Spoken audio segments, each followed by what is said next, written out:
오늘 본문 말씀 요한복음 20장 19절부터 23절까지 말씀을 한 절씩 돌아가면서 읽고 마지막 절은 다 같이 함께 합독하시겠습니다.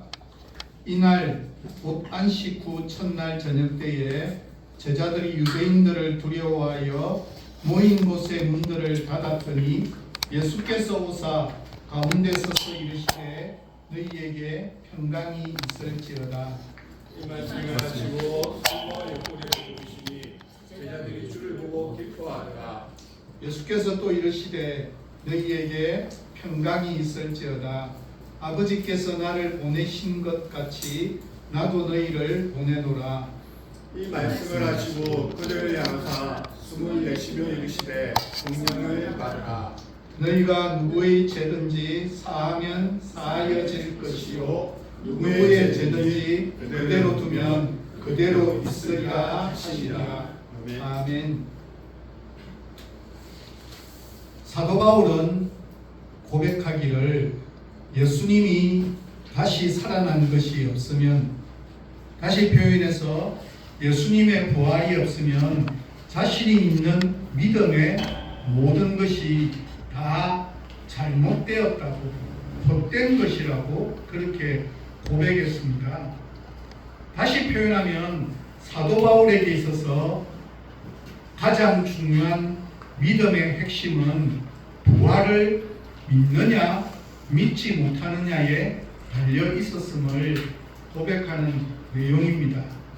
저도 동일하게 생각합니다. 개신교의 절기 가운데 가장 중요한 것을 하나만 뽑으라고 한다면 저도 주저하지 않고 부활절을 선택하겠습니다. 우리는 부활절이라고 생각하면 기억나는 게 뭐가 있습니까? 계란.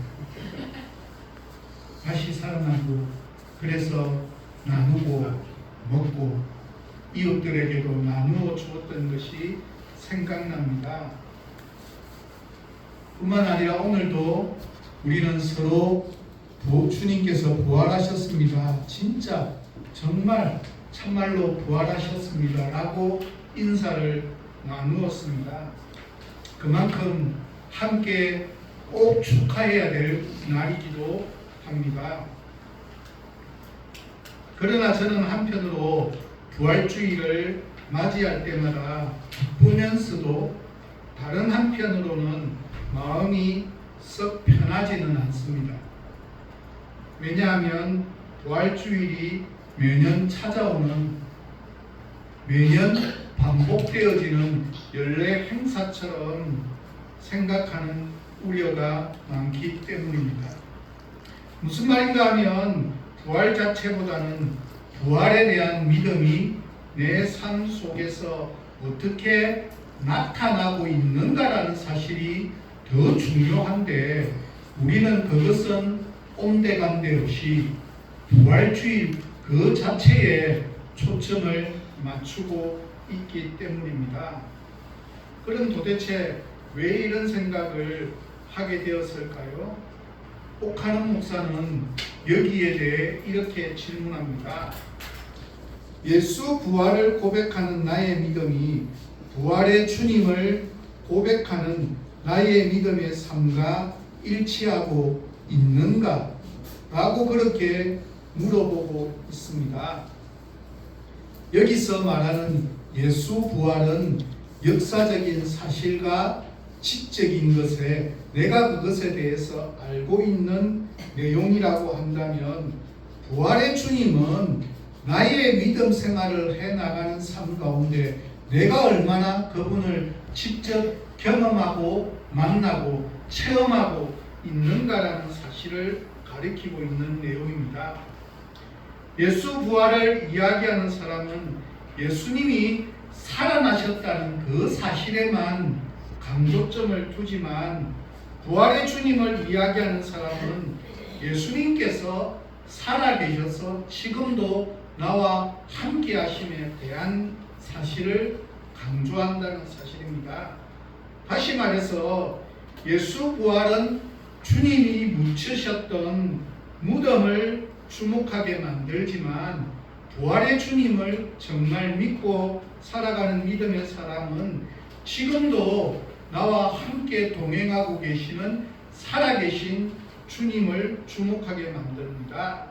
좀 더 쉽게 표현하면 나의 매일매일의 살아가는 나의 삶 속에서 나와 함께 동행하시는 하나님은 부활하신 주님임을 고백하는 믿음이 나에게 있는가라고 하는 사실을 오늘 부활절을 통해서 다시 한번 점검하고 돌아보기를 소망합니다.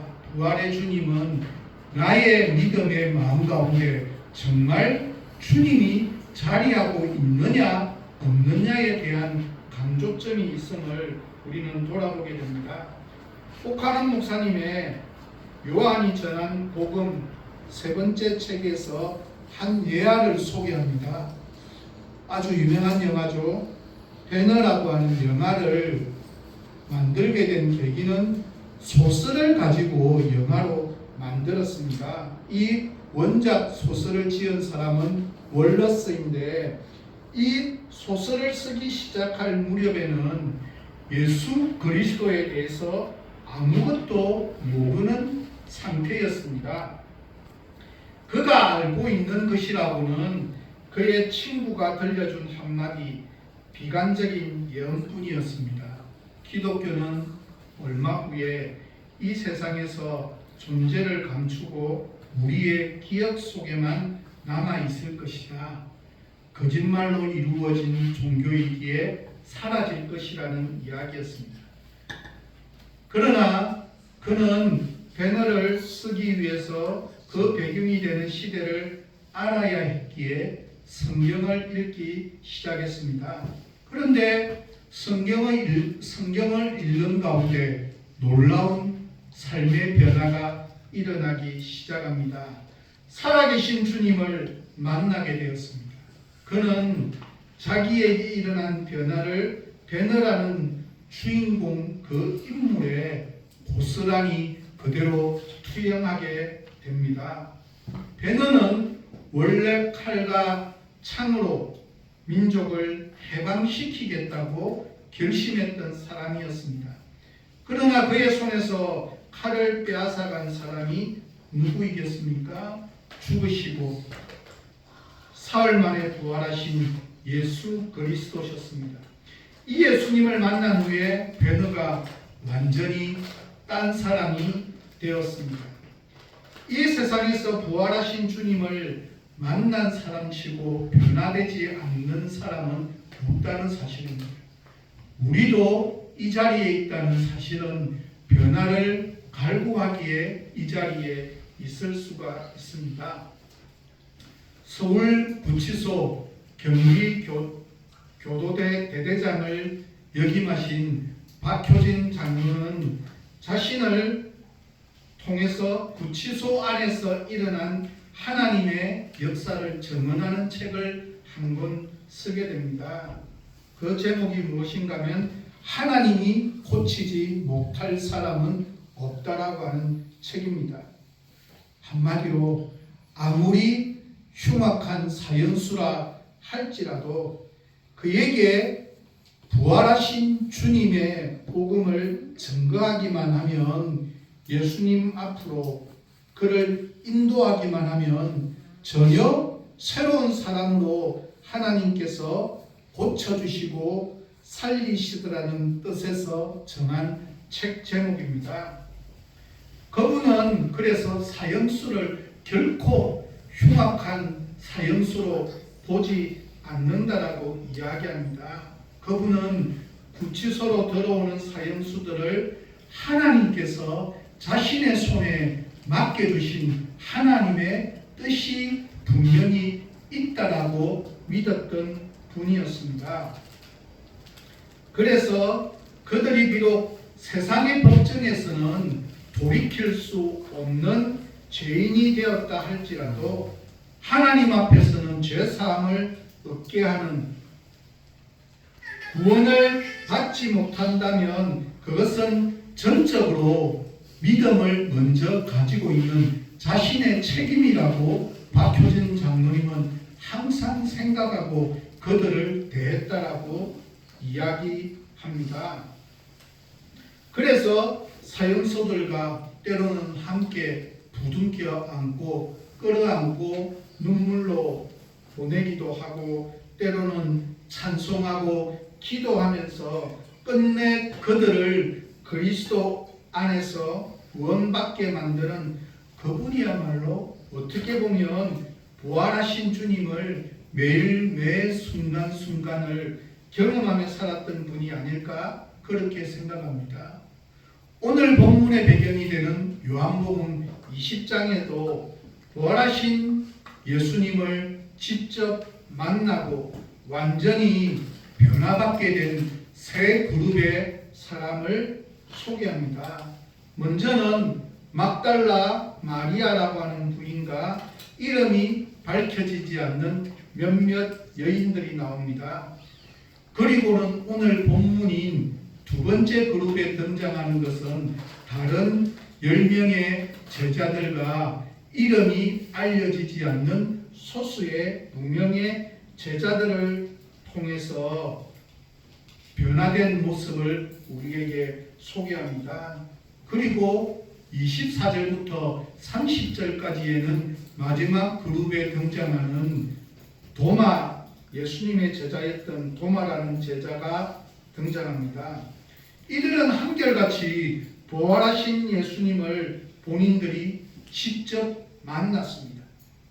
그런 후에 그들은 완전히 새로운 사람으로 변화가 일어났습니다. 이 사실을 확인해 보면서 과연 나는 어떠한가에 대한 굉장히 실존적인 질문을 먼저 던져보았습니다. 입으로는 예수 부활을 외치지만 부활의 주님을 만난 사람답게 내가 과연 살아가고 있는가? 예수님을 날마다 만나 교제하면서 살아가고 있는 증거가 단지 목사라고 하는 타이틀일까 하며 깊이 되새겨보는 시간이 되었습니다. 여기서 세 부류 중 첫 번째인 막달라 마리아의 이야기는 20장 11절부터 18절 사이에 등장하는 모습에서 소개하고 있고 도마의 변화에 대한 이야기는 본문 뒤인 24절부터 30절 사이에 등장하기에 오늘 본문의 핵심은 두 번째 변화된 부류인 10명의 제자들에 대해서만 포커스를 맞추어서 설명합니다. 왜 10명일까요? 12명의 제자가 아니고 왜 10명일까요? 그것은 가룟 유다는 이미 스스로 목숨을 끊어버려서 저 세상 사람이 되어버렸기 때문이고 12명 중에 한 명인 도마는 세 번째 부류에 등장하는 인물이기에 10명의 제자들의 변화에 대한 말씀을 중심으로 해서 살펴보겠습니다. 물론 이곳에 무명의 제자들이 있기도 하지만 이 10명의 제자들이 이 그룹의 중심입니다. 오늘 본문은 주님께서 이미 부활하셨고 그 사실을 막달라 마리아로부터 빈 무덤에 대한 소식을 들었고 더구나 베드로와 요한은 주님의 빈 무덤을 두 눈으로 이미 직접 확인까지 하였음에도 불구하고 여전히 믿지 못하여 두려움에 떨고 있는 모습을 오늘 본문은 소개하고 있습니다. 두려워 떠는 정도가 아니라 유대인들이 잡으러 올까 싶어서 문마저도 꼭꼭 걸어 잠근 채 겁에 질려 있는 제자들, 잘 생각해 보면 10명의 덩치 큰 장정들이지 않습니까? 뿐만 아니라 이미 소수의 몇몇 남자의 제자들도 이곳에 있기에 그들은 한결같이 장정입니다. 그런데 이들이 두려워 떨고 있을 정도로 그들의 마음속에는 너무나 큰 두려움이 있었습니다. 그렇다면 과연 제자들이 예수님의 부활 소식을 듣고서도 여전히 두려움에 빠져 있는 이유가 무엇일까요? 여기에 대해서 김석택 목사는 요한복음 강해 6 죽음을 이기신 하나님에서 이렇게 설명합니다. 그들에게 십자가의 죽음이 받아들이기에는 너무나 큰 충격이었기 때문이라고 설명합니다. 그들은 정말 예수님을 믿었기에 자신이 가지고 있던 평소에 자신의 삶에 누리던 모든 권력, 혜택마저도 포기하고 그들의 생업으로 살았던 모든 것마저도 포기하고 주님을 따랐지 않습니까? 자신의 모든 미래와 생명까지도 다 걸었습니다. 그런데도 예수님은 무참하게 죽임을 당하셨습니다. 이제 그들은 어떻게 해야 합니까? 그들은 이런 충격에서 헤어나올 수가 없었습니다.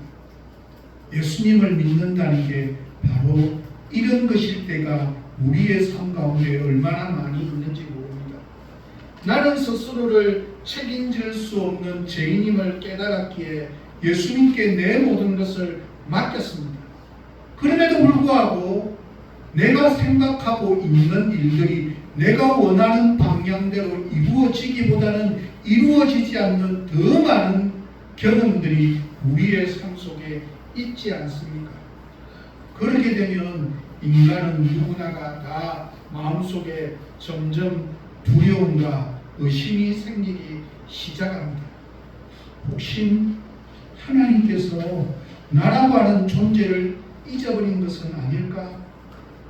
예수님은 내 생각과는 달리 나를 이 세상에서 가장 비참한 자로 만드시는 것은 아닐까라고 하는 두려움에 빠질 수밖에 없습니다. 나에게 가장 중요한 인생을 주님께 맡겼는데 혹시라도 주님 때문에 내 삶이 오히려 더 망설여지는 것은 아닐까 하는 두려움이 생깁니다. 그래서 우리는 두려워합니다. 왜냐하면 부활하신 주님을 진짜로 만난 적이 없기 때문입니다. 이런 제자들에게 가장 필요한 것은 무엇입니까? 마음의 평안입니다.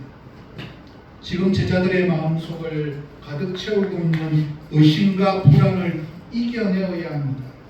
마음의 평안을 얻기 위해서는 자신의 정신력만으로는 두려워하지 말아야지, 강해야지, 나는 할 수 있는데 나는 정신력만으로는 불가능합니다. 아무리 마음속으로 주님의 말씀을 생각하고 두려움을 떨쳐버리려고 해도 그들만의 힘으로는 결코 되지 않습니다. 바로 이때 부활하신 주님께서 몸소 신이 직접 찾아오셨습니다. 그리고 그들에게 말씀하여 주십니다. 샬롬, 너희에게 평강이 있을지어다. 비참한 죽음을 당하고 이미 장사까지 지낸 예수님이 눈앞에 직접 나타나셔서 너희에게 평강이 있을지어다. 이렇게 전한 예수님을 본 제자들의 모습을 한번 상상해 봅시다. 성경에서는 이 부분에 대해서 뭐라고 이야기하는가 하면 손과 옆구리를 보이시니 제자들이 주를 보고 기뻐하더라. 가슴에 어머니져 있던 모든 불안과 염려와 공포를 물리치는 순간이 아닐까요? 자신의 상처난 손과 옆구리를 직접 보여주시면서 자신의 몸이 부활하신 육체라는 사실을 너무나 분명하게 확인시켜 주셨습니다. 제자들이 주를 보고 기뻐하였던 그 기쁨이 부활하신 주님을 내 마음속에 정말 고이고이 모시며 섬기며 살아가고 있다면 우리의 마음속에도 두려움이 아닌 주님이 주시는 기쁨의 은혜가 매일 순간순간 찾아올 수 있어야만 한다는 사실입니다. 주님은 불안해하고 두려워하는 제자들을 향해 자신을 향해서 다 자신을 버리고 다 도망갔다고 책망하고 야단내시고 혼내시고 계시지 않습니다. 두려워하는 이들에게 가장 필요한 것은 주님이 주시는 위로와 평강과 평안입니다. 나에게 가장 필요한 것이 무엇인지를 아시는 주님께서 부활하신 주님이 우리에게도 찾아오셔서 가장 필요한 것으로 채워주시는 은혜가 있기를 저는 소망해 봅니다. 이번 한 주간 내가 어떻게 살았는가 하는 사실보다도 매일매일 순간순간마다 부활하셔서 이미 내 마음속에 찾아오셔서 나에게 말씀으로 다가오시는 그 주님을 경험하기를 소망합니다. 이번 주간에도 한 주간 더 계속해서 톰나이트에 글을 계속해서 보내도록 하겠습니다. 그래야 이번 주까지 토요일까지가 그 책이 끝나는 순간입니다. 우리가 평안할 수 있는 근거는 살아계시는 부활하신 주님이 나와 매일 매 순간순간을 함께한다는 사실입니다. 그리고는 그들에게 새로운 소망을 주셨습니다. 소명을 주셨습니다. 그것이 본문 21절 말씀입니다. 예수께서 또 이르시되 너희에게 평강이 있을지어다 아버지께서 나를 보내신 것 같이 나도 너희를 보내노라. 그렇습니다. 부활하신 주님은 제자들을 자기 곁에 붙잡아 두시려고 자기 일을 감당하는 사람들로 만들어가기 위해서 부활하셨고 그들을 찾아온 것이 아니라 세상으로 보내시기 위해서 부활하셨다라고 말씀합니다. 단지 제자들을 위로해 주시거나 붙들어 주시기 위함이 아니라 그들에게 아주 중요한 소명을 맡기시기 위함이었습니다. 우리에게 부활의 주님을 경험하고 믿는 자들에게는 그들을 훈련하여 세상에 보내시기 위해서 우리를 부르셨습니다. 우리의 참된 믿음은 교회 가운데서 내가 어떤 믿음을 하고 있고 어떤 헌금을 하고 있고 어떻게 예배를 드리고 있고 어떤 봉사를 하고 있고 어떤 충성을 하고 있고 어떤 헌신을 하고 있느냐가 중요한 것이 아니라 세상 속에서 부활하신 주님을 어떻게 드러내고 있는가라고 하는 사실이 진짜 부활절을 경험하고 부활하신 주님을 만난 사람들에게 나타나는 삶의 변화된 모습이라고 오늘 본문은 우리에게 소개하고 있습니다. 제자들은 어떻게 보면 가장 결정적인 순간에 주님을 배신했던 배신자들 아니겠습니까? 그런데도 주님께서는 그 배신자들을 계속 신뢰해 주셔서 계속해서 하나님의 일을 맡기시고 계시면서 주님이 다 하지 못했던 그 일을 연약하고 배신했던 실패했던 제자들을 통해서 완수해 나가시겠다라고 그렇게 말씀합니다. 한번 배신한 사람은 또 다른 배신을 행하기가 쉽지 않을까요? 과연 제자들이라고 해서 예외일 수가 있겠습니까? 왜 주님께서는 겁쟁이들에게 평안을 빌어주시고 배신자들에게 계속 사명을 주시면서 그냥 보내시는 것이 아니라 연약한 제자들에게 그것을 이겨낼 수 있는 특별한 비법, 비책을 알려주고 있습니다. 그것이 무엇입니까? 바로 본문 22절 말씀입니다. 이 말씀을 하시고 그들을 향하사 숨을 내쉬며 이르시되 성령을 받으라. 목회자가 된 지 30년이 됐으니까 넘었으니까 제가 부활절을 목회자로서만 30년 넘게 지내왔잖아요. 근데 한 번도 이 본문을 부활절 설교로 들어본 적도 없고 해본 적도 한 번도 없습니다. 성령을 받으라고 부활절날 설교를 들어보신 적이 있습니까? 그럴 만큼 저에게도 너무나 생소하게 다가온 말씀입니다. 왜냐하면 이 구절은 너무나 많은 논쟁과 토론의 대상이 된 구절입니다.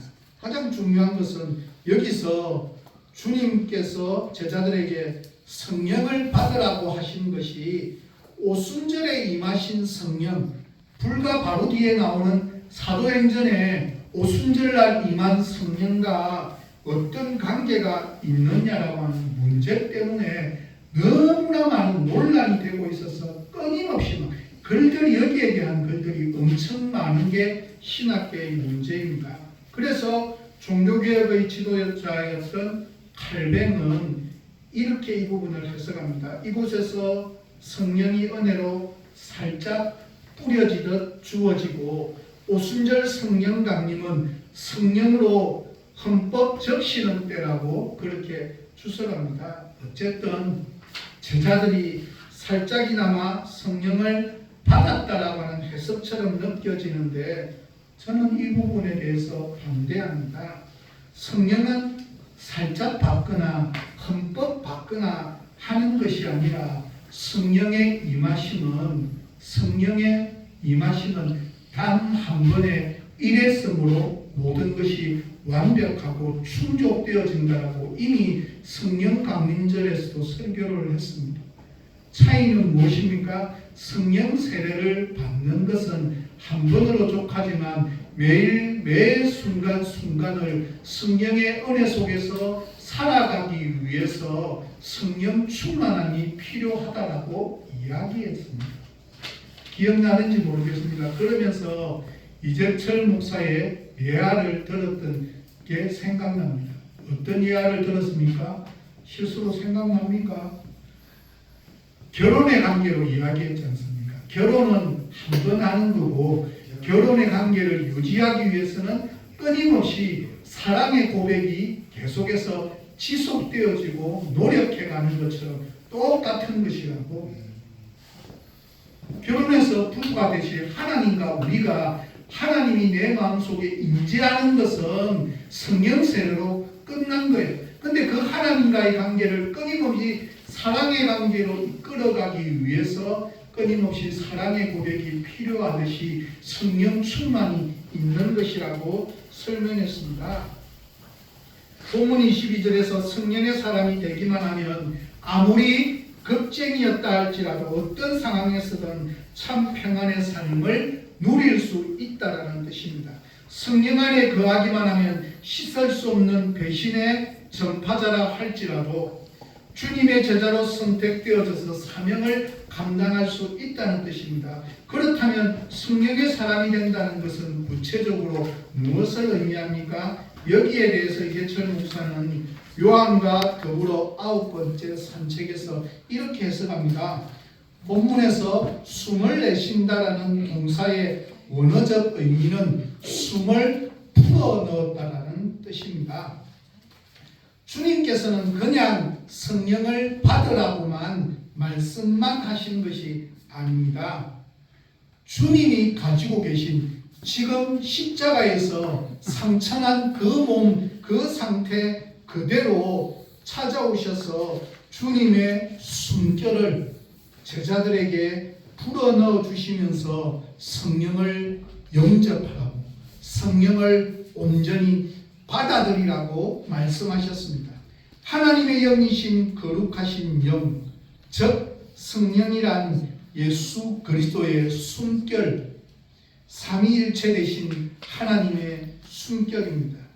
이 헬라어 동사는 신약에서는 단 한 번, 본문에서 단 한 번 사용된 굉장히 독특한 표현입니다. 같은 뜻의 히브리어 동사는 구약에서 2번 사용되었습니다. 그 첫 번째 구절은 창세기 2장 7절입니다. 여호와 하나님이 땅의 흙으로 사람을 지으시고 생기를 그 코에 불어넣으시니 사람이 생명이 되니라. 하나님께서 흙으로 사람을 빚으시고 그 흙 속에 하나님의 숨결을 불어넣어 주심으로 비로소 살아있는 영적인 존재가 되었을 때 그때 불어넣으신 하나님의 숨결, 그것이 본문에 주님에서 불어넣으신 그것과 똑같은 단어입니다. 두 번째 단어는 에스겔 37장 9절부터 10절까지 말씀입니다. 같이 한번 읽도록 하겠습니다. 또 내게 내게 이르시되 인자야 너는 성기를 향하여 대하라. 성기에게 대하여 이르기를 주여께서 이같이 말씀하시기를 성기야 성에서부터 와서 이 죽음을 당한 자에게 부어서 살아나게 하라 하시다 하라. 이에 내가 그 명령대로 대할 테니 성기가 그들에게 들어가매 그들이 곧 살아서 일어나는데 극히 큰 군대더라. 아주 유명한 구절입니다. 에스겔 선지자가 하나님의 인도에 따라서 어느 골짜기에 도착했을 때 그곳에는 마른 뼈와 해골만 가득했습니다. 그러나 에스겔이 하나님의 말씀 그대로 하나님의 명령대로 행하였을 때 하나님의 생기, 하나님의 숨결을 불어넣었을 때 그 마른 뼈가 들어가며 마른 뼈들이 살아 일어나서 큰 군대가 되었다는 이야기입니다. 그렇다면 누가 참다운 성령의 사람, 성령 충만한 사람이겠습니까? 하나님의 숨결 속에 있는 사람, 하나님의 숨결로 호흡하는 사람입니다. 하나님의 숨결은 영원한 숨결이요 진흙을 생명으로 마른 뼈를 군대로 변화시키는 창조의 숨결이요 전능하신 숨결이기 때문입니다. 그 영원하신 하나님의 숨결 속에 있을 때 겁쟁이가 평강의 사람이 되며 배신자가 참 제자로 변화될 수 있다는 사실입니다. 주님의 숨결로 성령을 받아야만 뭐라는 겁니까? 전혀 새로운 사람, 부활이 진짜 죽음을 이기시고 살아나신 그 주님이 정말 다시 살아났다는 사실을 믿을 수 있는 그 비결은, 변화될 수 있는 그 비결은 다른 것에 있는 것이 아니라 뭐라는 거예요? 성령을 받는 것.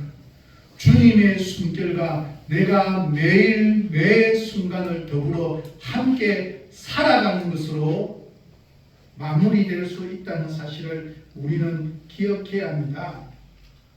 전도서 1장 2절은 아주 유명한 구절이죠. 이렇게 이야기합니다. 전도자가 이르되 헛되며 헛되고 헛되니 모든 것이 헛되도다.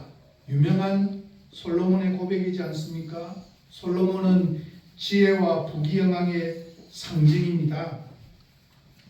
그럼에도 그런 인생의 결론을 헛되고 헛되며 헛되니 모든 것이 헛되다라고 탄식했습니다. 여기에서 중요한 것은 헛되다는 히브리어 동사 하발은 숨결을 나타내는 히브리어인 동사인 헤벨에서 유래되었습니다. 이때의 숨결이란 두말할 것도 없이 하나님의 숨결이 아닌 인간의 숨결을 의미합니다. 인간이 자신의 숨결을 의지할 때 그 인생은 부귀영화 속에 빠진다 할지라도 그 인생은 뭐라는 거예요? 헛되고 헛되며 헛되니 모든 것이 헛되다라고 뿐이 말할 수 없는 그런 인생의 숨결이라는 사실을 고백합니다. 지금 우리는 모두 살아 있습니다. 그래서 우리는 모두 숨 쉬고 있습니다. 그러나 우리가 지금 내뱉고 있는 이 숨결은 어디에 남아 있습니까? 내뱉는 즉시 흔적도 없이 사라져 버릴 뿐입니다. 생명이란 곧 호흡이요, 호흡이란 숨결일진데 우리의 인생이 지금 헛바람이 되어 몇 초마다 이리저리 헛되게 날아가고 있습니다. 이처럼 형체도 없이 순식간에 사라져버릴 헛바람을 의지하는 인생이 어찌 헛되고 헛되며 헛되고 헛되지 않을 수가 있겠습니까? 이런 헛된 숨결이야말로 누구를 제대로 사랑할 수 있으며 무슨 가치 있는 일을 행할 수 있으며 어찌 영혼을 지향하며 나아갈 수가 있겠습니까? 이런 헛바람을 의지하고서야 어찌 불안에 떠는 겁쟁이가 되지 않을 수 있으며 어찌 상황에 따라 매 순간 자신의 뜻대로 안 되면 배신의 길을 걷지 않을 수가 있겠습니까? 그러나 오늘 부활절 예배를 드리는 이 시간에 우리 주님께서는 우리를 향하여 자신의 숨결을 불어넣으시면서 말씀하십니다. 성령을 받으라고 말씀하십니다. 죽음을 깨뜨리시고 부활하신 그 주님의 영원한 숨결, 진흙을 생명으로 만드시는 그 창조의 숨결, 마른 뼈를 군대가 되게 하시는 그 전능하신 사랑과 생명의 숨결을 말입니다. 우리의 목숨이 아무리 건강해도 겨우 길어야 90에서 100년, 그냥 헛바람만 일으키다 끝나버릴 우리의 숨결 속에서는 이해되어지지 않는 일들이 너무나 많습니다. 그분의 숨결 속에 인생의 모든 해답이 실려 있습니다. 주님의 숨결 속에서 사랑하지 못할 사람은 없습니다. 주님의 숨결이 곧 사랑입니다. 부활하신 주님의 숨결 속에서는 두려울 것이 없습니다. 부활하신 주님의 숨결이 곧 평강입니다. 부활하신 주님의 숨결 속에서는 진리의 사람이 되지 않을 수가 없습니다. 저는 인간의 숨결이 얼마나 헛되고 헛된지를 최근의 국제 정세를 보면서 더더욱 절실하게 깨닫습니다. 가장 강대국이라고 자부하는 미국의 숨결이 미국을 영원토록 지켜주지 못하리라고 저는 그렇게 믿습니다. 교회가 미국의 전쟁을 이기게 해달라고 교회가 기도하게 해달라고 국방장관이 이야기했을 때 교황이 뭐라고 이야기했습니까? 그 전쟁의 기도는 듣지 않으시리라. 그렇게 이야기했습니다. 자신의 욕심을 위해서 하는 그 기도는 숨결이 기도인데 결코 바른 기도가 아닙니다. 부활하신 주님의 영원하신 숨결, 성령의 바람을 우리에게 불어넣어 주시기 위해서 주님께서는 부활하셨고, 내가 정말 부활하신 주님을 믿는다면 나는 성령 받은 사람이고, 그렇다면 나는 그 성령의 숨결을 내 인생의 숨결이 아닌 성령의 숨결을 의지하며 살아가는 사람으로 완전히 변화가 일어나는 것이 참된 부활절의 의미입니다. 저는 이제 마지막으로 오늘 본문의 마지막 말씀인 23절을 한번 살펴보려고 합니다. 23절은 이렇게 이야기합니다. 너희가 누구의 죄든지 사하면 사하여질 것이요 누구의 죄든지 그대로 두면 그대로 있으리라 하시니라. 이 말씀도 오해가 많은 부분입니다. 로마 가톨릭은 이 본문을 기초로 해서 사제들에게 죄를 사할 수 있는 권세가 주어졌다고 생각합니다. 그래서 이런 권한을 어떻게 사용합니까? 성도들이 찾아가서 사제들에게 고해 성사를 하고 그 죄를 사도신경을 100번 외우세요. 주기도문을 어떻게 하세요? 얼마를 헌금하세요? 라고 그렇게 사제 선언을 할 수 있는 것으로 생각합니다. 만약 그렇다면 하나님은 사제의 행동에 따라서 반응을 하시는데, 사제가 죄를 사하면 하나님도 사해 주시고, 사제가 죄를 사하지 않으면 하나님도 죄를 사해 주지 않고 그냥 놔두어서 심판을 받게 하느냐라고 하는 사실입니다. 심각한 문제가 생깁니다. 그래서 개신교는 이렇게 해석하지 않습니다. 이 말씀의 뜻을 제대로 이해하기 위해서는 구약 성경에 대한 지식이 조금 필요합니다. 성경은 인간이 불행한 근본적인 원인이 인간의 근본적인 죄악에 있다고, 그 죄의 문제를 해결하지 않으면 인간은 영원토록 불행하다라고 그렇게 이야기합니다. 그렇기 때문에 구약 성경의 율법에 보면 이 죄의 문제를 해결하기 위해서 여러 가지 장치를 마련해 놓고 있습니다. 성전과 제사와 제사장 제도가 바로 이것입니다. 이 제도에 따르면 백성이 죄를 지었을 때 백성 스스로는 그 문제를 결코 해결할 수가 없습니다. 백성은 제사장에게 가서 자신의 죄를 위해 제사를 드려달라고 청해야 했습니다. 제사장이 정해진 규정에 따라 성전에서 제사를 드려야만 죄를 해결받을 수 있었습니다. 하지만 예수님께서 이 모든 제도를 십자가의 죽음과 부활을 통해서 다 해결하셨습니다. 하나님을 만나기 위해서 예루살렘 성전에 가야만 한다는 생각을 버리라고 예수님께서 가르쳤습니다. 어디서나 하나님의 성령이 함께하면 그것이 곧 성전이기 때문에 예수 그리스도의 부활을 믿는 우리의 믿음 속에 그것이 성전이라고 말씀하셨습니다. 또한 그분은 짐승의 피로 드리는 제사를 멈추라고 하셨습니다. 왜냐하면 주님 자신이 십자가에서 쏟으신 피가 모든 짐승의 피를 대체하는 영원한 제물이 된다고 말씀하셨기 때문입니다. 더 나아가 그분은 제사장 제도까지 폐기하셨습니다.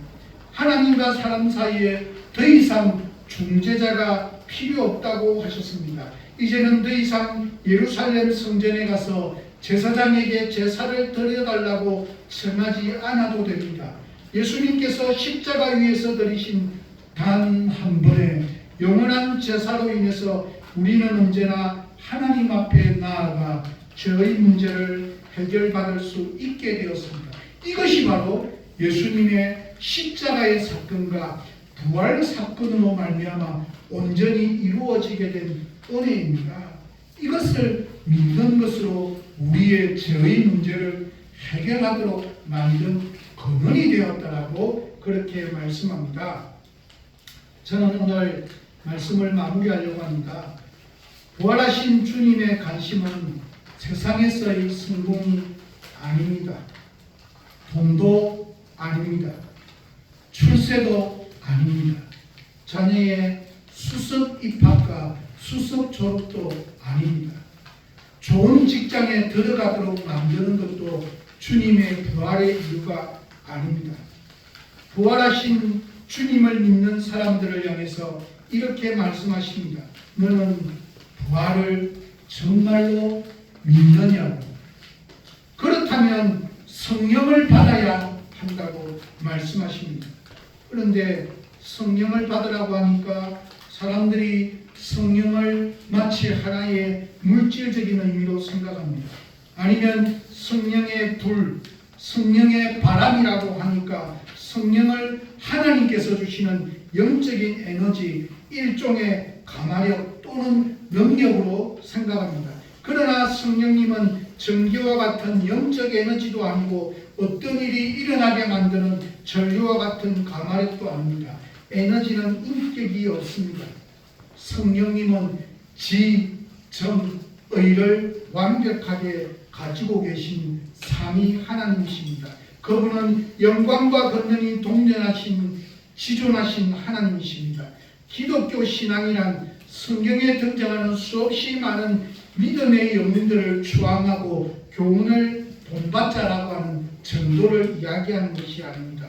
기독교 신앙은 부활하신 예수 그리스도가 성령을 통해 우리 가운데 활동하고 계심을 믿습니다. 그러므로 진정한 믿음, 온전한 믿음, 바른 믿음이란 성령을 통해 우리 중에서 살아 활동하고 계신 부활의 주님을 내가 직접 만나고 그분과 관계를 맺고 그 관계 안에서 매일매일 호흡하며 살아가는 우리의 믿음입니다. 부활하신 주님이 정말 내 안에서 매일 호흡하심을 우리는 얼마나 느끼며 살아가고 있는지 저는 부활절을 통해서 다시 한번 점검하기를 소망합니다. 성령의 호흡을 매일 경험하십니까? 부활절을 맞이하는 우리에게 성령을 선물로 주신 하나님의 뜻이 무엇인지, 그 하나님의 뜻대로 변화된 우리의 모습이 어떻게 드러나고 있는지, 앞으로 어떻게 드러나게 될지, 얼마나 주님의 호흡을 나의 삶 속에서 경험하는지를 돌아보고 점검하고 그 주님의 호흡과 매일 매 순간을 살아나가기를 소망하는 우리 모두의 삶 속에 바른 부활절이 다가오기를 간절히 예수 그리스도의 이름으로 부탁드립니다. 오늘은 김영건 목사의 기도로 설교 기도를 대신하려고 합니다. 앞을 보면서 함께 기도하도록 하겠습니다. 우리 중에 계시며 우리 안에 계신 성령이시여, 당신의 모습을 드러내소서. 무뎌진 저희 마음을 녹여주시고 생기를 잃은 마음을 회복하여 주소서. 부활의 주님이시여, 성령을 통하여 저희 마음의 중심에 오셔서 저희의 주인이 되시고 왕이 되소서. 더 이상 내가 사는 삶이 아니라 주님께서 이끄시는 삶이 되게 하소서. 저희가 삶의 주인 되기를 포기하고 그 삶을 주님께 드립니다. 받으셔서 당신 뜻대로 사용하소서. 예수님의 이름으로 기도합니다. 아멘.